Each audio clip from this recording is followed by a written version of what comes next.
The question that I have here is, could you go over a 3D example on finding support reactions? And in this example, I'll use the vector method. Let's go ahead and do this example by the vector method. The rod AB, which has two parts like this, a horizontal part and a vertical part, is supported at 2 points, at point A and point B. At point A, we have a collar with a square hole that is fitted through the square rod.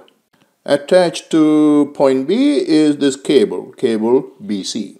The rod is subjected to an external force of 200 Newton in the y direction and 400 Newton in the z direction, in the negative z direction. We want to find the components of the reactions at point A and the tension in the cable BC. So this problem is more complicated than the one we just did. And it's complicated for two reasons. Number one, this cable BC is not aligned with any of the coordinate axes, and therefore we're going to have to find the unit vector along that direction first. Number two, at this support, we are going to have not only force unknowns, but also moment unknowns. The support at point A is almost like a fixed support, except for the freedom that the collar has to slide in the vertical direction, in the z direction. So in general, in full-fledged fixed support, we will have 6 unknowns, right? Moment about each of the 3 axes and forces in the 3 directions, right? So in this case, the force in the z direction is going to be 0. That's it. There will be all the other 5 components.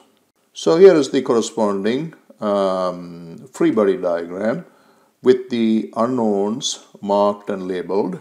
So we have a force in the x direction, AX, we have a force in the y direction, AY, and moments about each of the 3 axes. So we'll call this as MAZ, MAX, and MAY, and each of these moments are taken to be positive in the counterclockwise direction about each of these axes. So in addition to these 5 unknowns, we have a tension in the cable, that is your 6th unknown. So there are 6 unknowns in this problem, and we know that we can write down 6 equations, and therefore this problem can be solved. I mean, it can be solved using just the equilibrium equations. So let's go ahead and find the unit vector along BC first, because that seems to be one of the complicated things here. So I wrote down the coordinates for point B and point C over here, and then we can construct the vector going from point B to point C. Let's call that as RBC. And remember what we do, right? We take the x-coordinate of this and x-coordinate of that and subtract one from the other in order to find the x-coordinate of the RBC vector.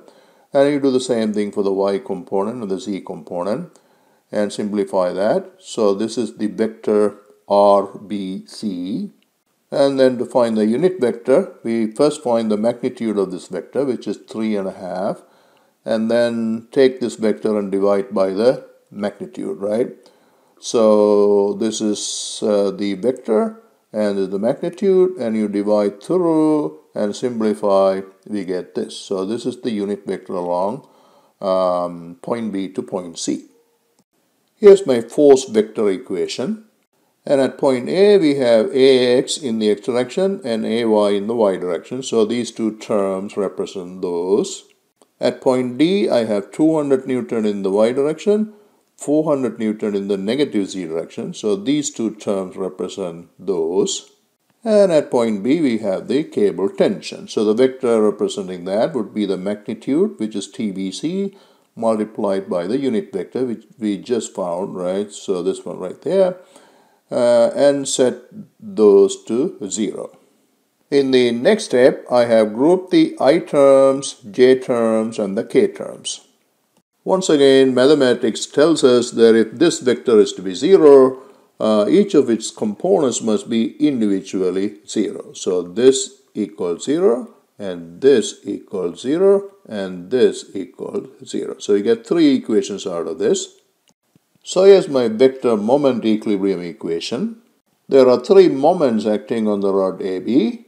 MAX about the x-axis, MAY in the y-axis about the y-axis, and MAZ about the z-axis, right? So the vector representation of MAX is simply max multiplied by I, which is the unit vector along the x-axis. So that's how you represent moments. So similarly, this is the vector representation of MAY, and this is the vector representation of MAZ. Now this is a moment equation about point A, which is the origin of the coordinate system, right? Since the force reactions at that point, AX and AY and AZ, pass through the point, they will not make a contribution to this equation. These two forces are acting at point D, and these two could be grouped together and represented as a vector. So let's call that as F sub D, vector FD. Now to represent the moment of that vector using the cross product method, we need the R vector, right? So the R vector should go from point A to any point on the line of action of this force, right? So D is the obvious choice here. So R vector would be simply RAD. So that's what I have over here. So RAD cross FD represents the moment of that vector. The only force left to be considered is the tension in the cable.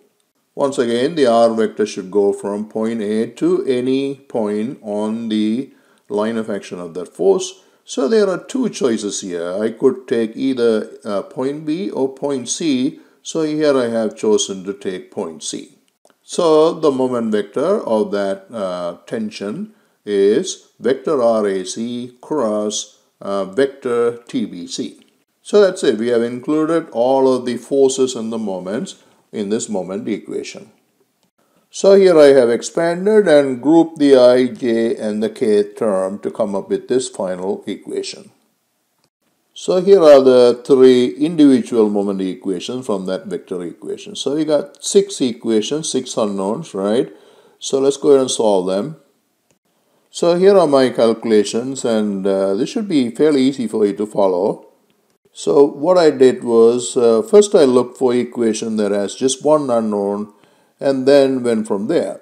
So I note that equation 3 and equation 5 are two of those equations, right? So we can use them right away to get the unknowns in those equations. So I got TBC that way and MAY that way. So having found these quantities, then I went to equation 1 and got AX over here. And then I went to equation 2 and got AY over here. Then I went to equation 4 and got my MAX over here.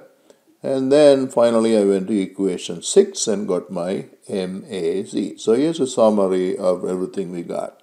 Just note that if you use a computer or keep more digits in your hand calculations, you are likely to end up with numbers that are slightly different from these. Like for example, AX would probably turn out to be 1200 kilonewton, and this will turn out to be minus 800, and this will turn out to be 1400, and so on. This is due to the fact that here in what I did, there's a lot of rounding errors.